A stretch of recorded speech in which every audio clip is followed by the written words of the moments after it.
Olá, esse é o programa Academia em Debate, que é um programa do Centro Presbiteriano de Pós-Graduação Andrew Jumper. Hoje o assunto do programa é bastante polêmico. Nós vamos falar a respeito da teologia de missão integral. E eu convidei dois professores do Andrew Jumper para estar conosco aqui. O professor Felipe Fontes, que é mestre em Teologia Filosófica e em Educação, Arte e História da Cultura, e o professor Jonas Madureira.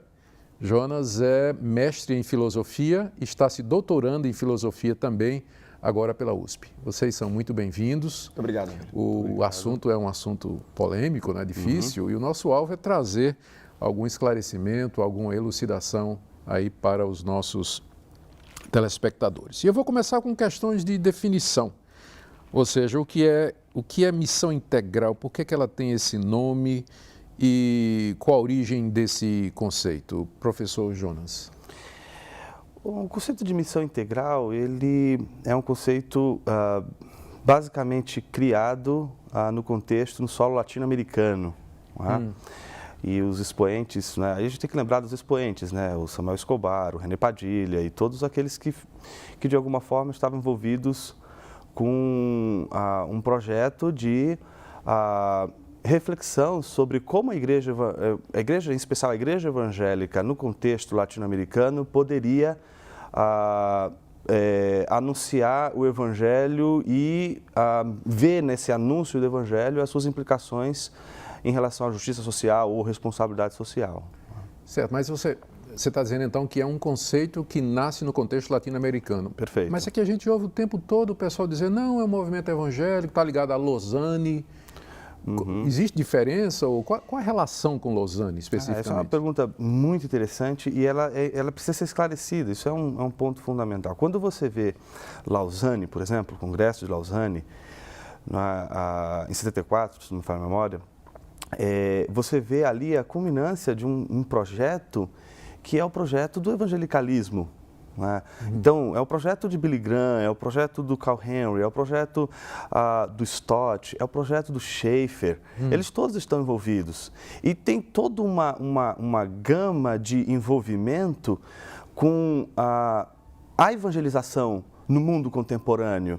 E, obviamente, todos os desafios que essa evangelização, ela impõe, ou seja, não é só uma questão da responsabilidade social em si, mas é a relação do cristão com a arte, com a cultura, com a ciência. Então, tudo isso está ali, numa efervescência incrível. E como uma resposta do evangelicalismo àquela situação complexa que, de um lado, ficaram os fundamentalistas que viam em toda a preocupação social, ou também uma preocupação com a cultura, uma espécie de situação em que você estaria se filiando ao liberalismo ou à neo-ortodoxia. Então, o evangelicalismo surge como uma reação a esse tipo de segmentação, de uma subcultura que é contrária a uma relação do cristão com o mundo e apresenta uma solução, que é a solução dos evangélicos para o mundo.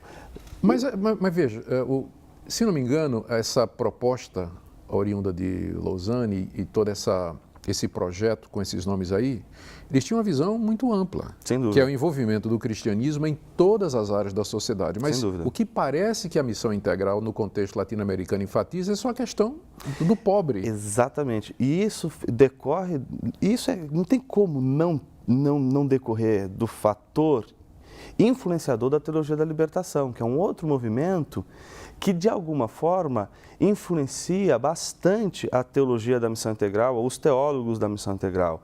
A teologia da libertação, ela fez uma escolha. Quando você lê aquele livretinho, dos irmãos Boff, Como fazer teologia da libertação, eles dizem claramente qual é o projeto da teologia da libertação. O projeto da teologia da libertação é priorizar o momento da aplicação em relação à exegese bíblica, e esse momento da aplicação é o momento onde você vai ter um recorte daquele que você quer alcançar com a teologia, que é o pobre, que é o oprimido, e a instrumentalização do marxismo em relação a isso. Essa leitura vai influenciar os teólogos da missão integral. Deixa eu pegar o gancho aí, você falou em marxismo. Felipe, o que a gente ouve de crítica, às vezes, da teologia de missão integral é que, de alguma forma, está associada ao marxismo. Essa crítica procede e, se proceder, existe algum problema do cristianismo adotar uma filosofia como instrumento de atuação nesse mundo, uma ideologia como o marxismo, por exemplo?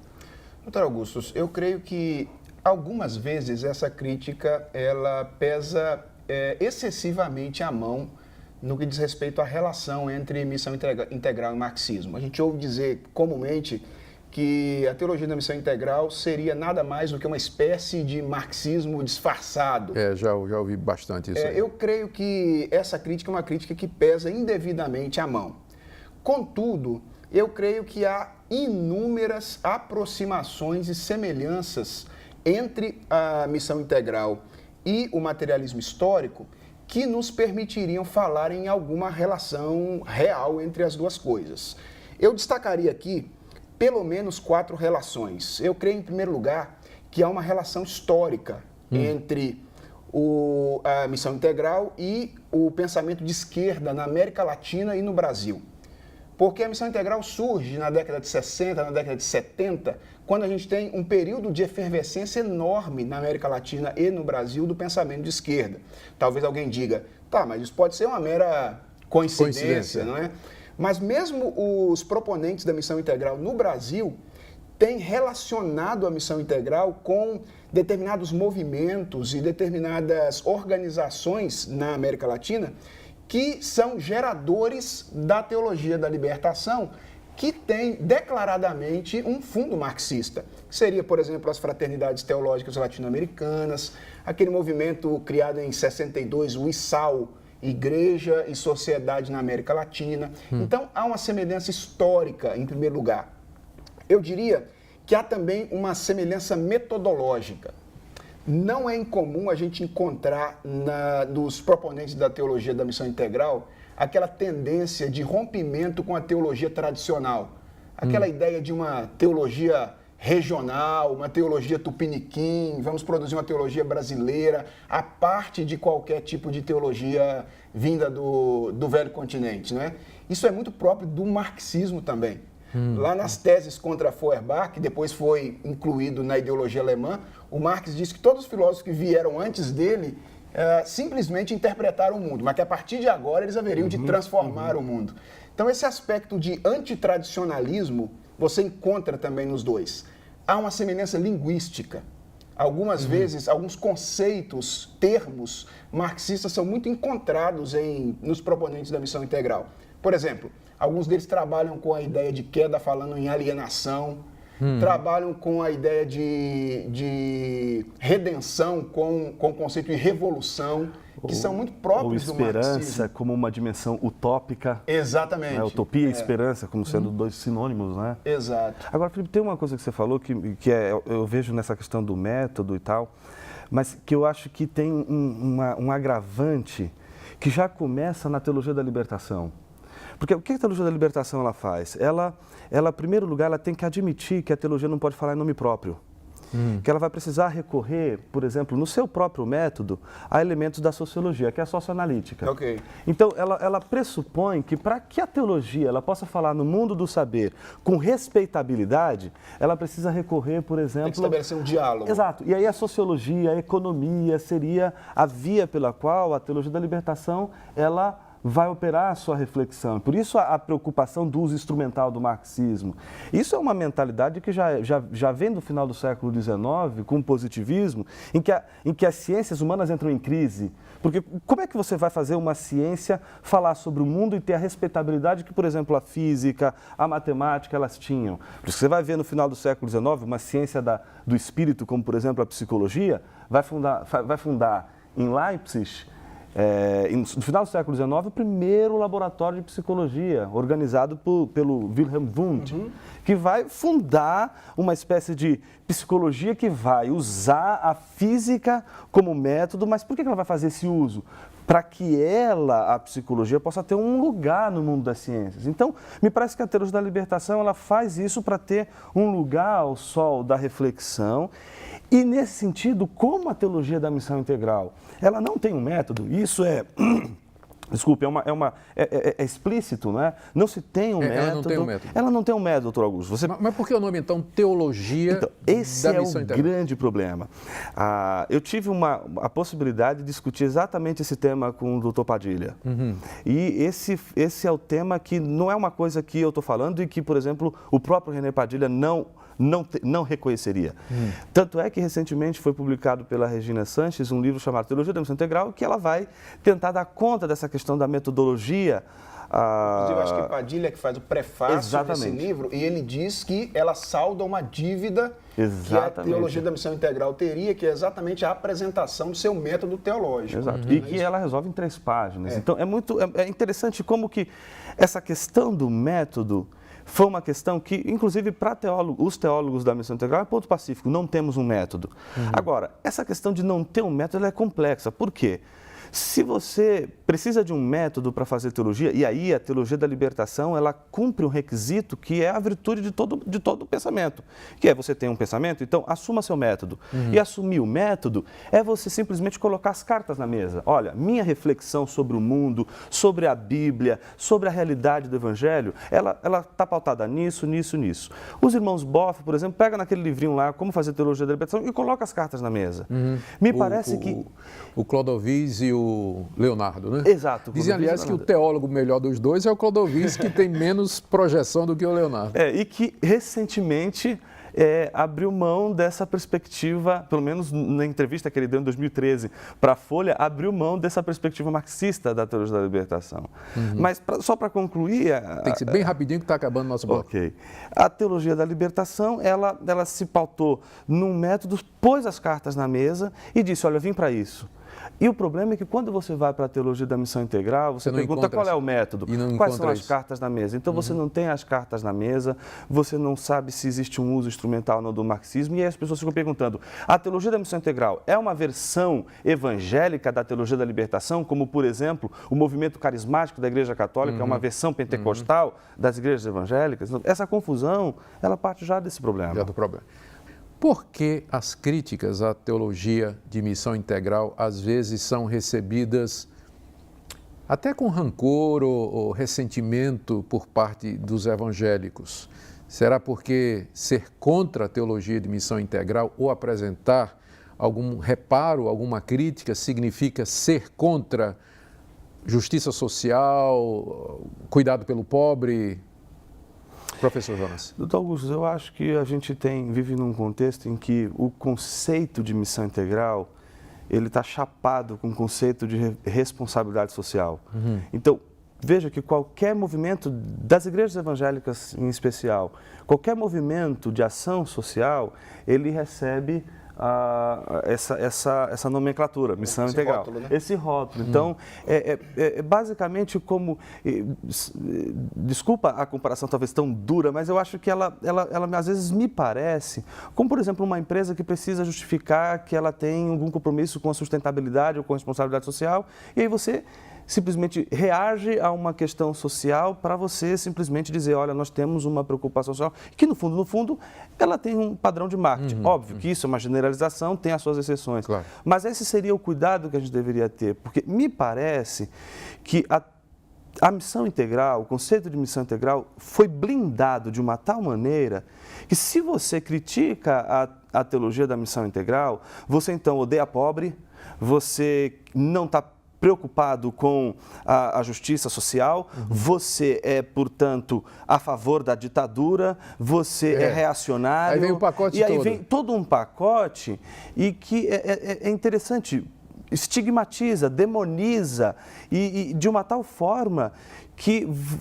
o que você está dizendo, ou o que você está propondo, não é tanto o problema que é legítimo que a teologia da missão integral levanta. Qual é a nossa participação enquanto cristãos no mundo? E veja só, o nome missão integral já não pressupõe uma crítica, Felipe? Sim. Na verdade, a ideia básica da missão integral é exatamente fazer uma crítica a um modelo tradicional de missão que, segundo eles, teria cortado o homem em duas partes distintas, não é? E aí voltou as suas ações apenas para aquilo que seria a espiritualidade, não é? A parte espiritual do homem, e esqueceu as outras áreas da vida humana. Mas procede a crítica? Eu acho que, em algum nível, a crítica procede. Eu creio que nós devemos dar mão à palmatória, nós cristãos tradicionais, ortodoxos, na nossa pouca preocupação, às vezes, nesta ação social e nesta ação prática. Mas o fato é que eu acho que nós não precisamos, como a teologia da missão integral propõe, resolver essa questão, simplesmente somando uma coisa à outra. Eu creio que o caminho é mostrar como é que, à luz de uma teologia mais consistente, a gente faz transformação social por meio da pregação do Evangelho. Ou seja, se a gente leva a sério o fato de que os problemas e as mazelas da vida neste mundo são resultado da queda, o fato de que a obra redentora de Cristo é uma obra que se aplica à vida humana de maneira plena e ampla, não existe maneira mais objetiva e mais pragmática até, não é? Que tem mais efeitos práticos da igreja contribuir para a transformação social do que por meio da pregação do Evangelho e da transformação de pessoas. Você está querendo sugerir, então, que a teologia de missão integral ela não se preocupa com a conversão individual, mas só com a transformação social? Isso. O que eu estou dizendo é que, como quem quer fazer tudo acaba não fazendo muitas coisas, né? Ela acaba sendo obrigada a colocar uma coisa na frente da outra. E o resultado é que, às vezes, a pregação do Evangelho acaba se tornando um acessório à prática social da igreja e dos líderes. Agora, Felipe, isso tudo é tão interessante porque, no final das contas, a gente se depara com uma situação bastante irônica. Eu me lembro de uma entrevista com o Luiz Felipe Pondé, em que ele colocou a coisa da seguinte maneira. Ele disse assim, né, as teologias latino-americanas, em especial a teologia da libertação, né, e no nosso contexto evangélico, a gente poderia dizer muito bem que a teologia da missão integral, escolheu o pobre e fez do pobre o grande alvo de seu pensamento, de sua reflexão, de sua dedicação, de sua participação. Aí termina dizendo assim, que pena, os pobres escolheram os pentecostais. E engraçado porque, no fundo, o que a gente vê? Eu tenho um aluno que ele disse assim um dia para mim, professor, olha só, eu quero que as pessoas, que os meninos lá do meu bairro, que é uma favela, não é, onde ele mora, eu quero que eles conheçam o Evangelho, que eles façam tudo isso, mas no fundo, o que eles querem prosperar. Eles querem subir na vida, eles querem, por exemplo, ter o carro deles, eles querem tomar Coca-Cola, entendeu? Eles querem comprar lá o MacBook, eles querem ter o celular, o iPhone, eles querem isso. E em algum momento eu fico me perguntando, e ele dizendo para mim, né, em que medida eu faço parte de uma luta contra uma situação, contra um contexto que muitas vezes não respeita o próprio senso cultural, a própria vida das pessoas. Então, nesse sentido, é que eu acho que também tem essa questão contraditória de simplesmente dizer que é o todo, mas no fundo se reduz a somente um ponto da vida, um aspecto da vida. E se você Nesse sentido, quem está, por exemplo, abrindo uma creche ou atendendo algum pobre, estaria fazendo missão integral e seria bem recebido, mas quem estaria, por exemplo, promovendo algum outro tipo de ação que não se volta exatamente para isso, por exemplo, como a educação. Exato, Felipe. Por exemplo, fazer arte, fazer música. Isso, onde, por exemplo, estão os teólogos da missão integral, por exemplo, servindo como professor de filosofia nas universidades públicas, não só como filosofia, matemática, história, até sociologia.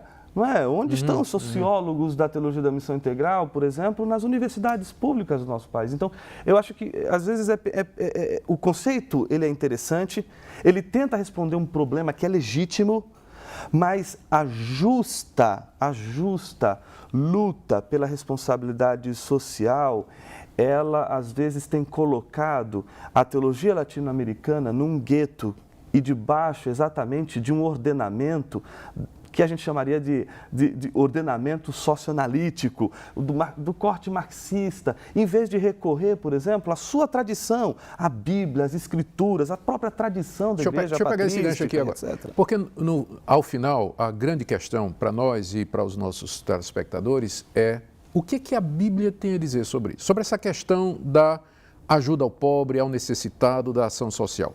Qual é qual o projeto, qual o conceito que emerge de uma leitura das Escrituras? A igreja deveria engajar-se na transformação social, utilizando a política, utilizando a sociologia e qualquer outro recurso, ou a tarefa primordial dela é pregar o evangelho, a transformação individual? Felipe. Doutor Augusto, eu acredito que, olhando para o Novo Testamento, sobretudo, não é, que é o momento em que a igreja é institucionalmente organizada, nós vamos perceber claramente que há uma ênfase de Jesus Cristo e dos apóstolos na pregação do evangelho. Então, há, por exemplo, a passagem da Grande Comissão, em que Jesus deixa muito claro qual é o objetivo da igreja: a gente por todo mundo e pregai o evangelho a toda criatura, fazendo duas coisas: batizando-os e ensinando-os a guardar todas as coisas. Pedro depois vai dizer que nós somos raça eleita, sacerdócio real, com um propósito. Qual é o objetivo?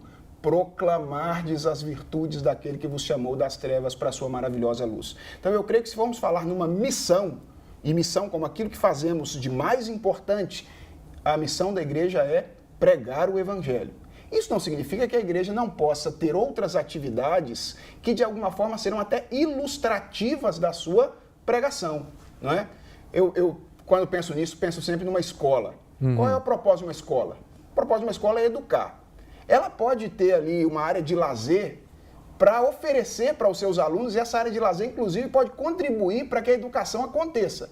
Mas a razão de ser da escola não é promoção de lazer. A razão de ser da escola é promoção da educação. Da mesma forma, eu diria, a razão de ser da igreja é revelar às pessoas esse mistério que Deus a entregou, que é o mistério do evangelho. E ela pode fazer isso, inclusive, por meio de outras atividades, como essas atividades de cunho social. Quer contribuir alguma coisa nesse ponto, Sim, Jonas? tem. Eu acredito que a gente tem hoje, dentro principalmente do ambiente e inclusive do vocabulário veiculado por teólogos da Missão Integral, alguns deles são amigos e a gente tem discussões sobre, inclusive sobre esse assunto, é a questão do salvacionismo. Essa seria o que é salvacionismo? Salvacionismo seria aquela espécie de... É um conceito que os teólogos da Missão Integral em especial usam para criticar essa posição de prioridade da pregação do Evangelho em relação a qualquer outra coisa que seja benéfica e que seja, por exemplo, também da responsabilidade da igreja, mas não sendo primordial. Então se chama de salvacionismo porque ela está preocupada apenas em proclamar o Evangelho, a redenção de Cristo na cruz, a obra expiatória de Cristo na cruz. Não, a gente precisa encontrar a dimensão política da morte de Jesus na cruz. Então, nesse aspecto, me parece que, e aí pensando até na pastoral mesmo, na questão da poimênica, né, do cuidado das pessoas e da pregação e tudo isso, é muito complicado você colocar qualquer adereço a um tesouro da igreja que é o Evangelho. Como é que você vai dizer que o Evangelho, ou seja, só vai ter valor se tivesse esse adereço que é, por exemplo, a responsabilidade social? Ou seja, eu vou dar crédito ao Evangelho, sim, mas se ele tiver alguma responsabilidade social, se torna exatamente esse aspecto que a gente vive hoje. Eu vou dar crédito a essa empresa porque ela tem um trabalho de sustentabilidade, de responsabilidade social. Então, me parece que o Evangelho em si, ele está precisando de algum adereço para ele ser crível, para que ele possa ser relevante. Ou seja, a gente está dando a palmatória para dizer para as pessoas o seguinte: olha, o Evangelho puro, nu e cru, ele não toca mais no coração das pessoas. E aí, nesse sentido, eu me recuso a acreditar que o Evangelho ele precisa ou necessita de um adereço ou de qualquer outra coisa para que ele seja valioso. Ele é valioso em si. A suficiência e a eficácia do Evangelho está em jogo nesse caso. Exato, esse é o problema. Muito bem. Professor Jonas, professor Felipe, muito obrigado pela participação de vocês. Infelizmente, nosso tempo acabou. Eu queria ver ainda com eles qual seria uma alternativa bíblica à teologia de missão integral, mas eu creio que isso vai ficar para um outro programa. Muito obrigado pela sua audiência. Esse é um programa Academia em Debate do Centro Presbiteriano de Pós-Graduação Andrew Jumper. Muito obrigado. Até o próximo programa.